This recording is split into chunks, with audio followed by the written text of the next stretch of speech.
And Ghana has once again proved to the world it is maturing in democracy by successfully electing a new president through the ballot. But have you wondered how other countries elect their leaders? In the following report, Catherine Frimpoma examines how voting is done elsewhere globally.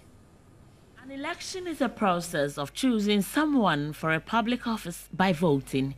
Countries have devised different forms of voting to choose their leaders, and the process sometimes is very interesting. Let's begin with the Gambia. The Gambia is the only country in the world where people use glass marbles to cast their ballots. This system was introduced in the early 1960s to address the high levels of illiteracy in the country. Also, a party or candidate competing in an election has a drum painted with its own identifying colors and photographs. Voters proceed to the polling booth to vote by dropping the marble into the drum of the selected party or candidate, producing a sound like a bell in the process.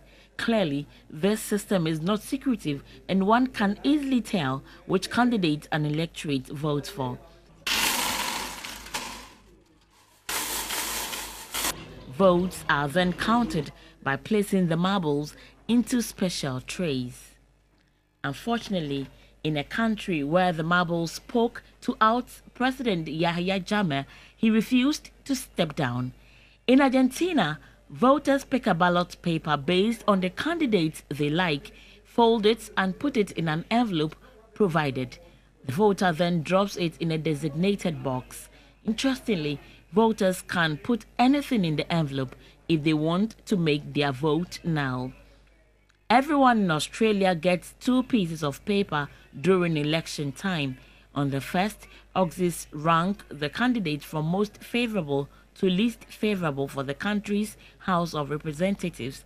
The party with the most MPs get to form the government, and their leader becomes the Prime Minister.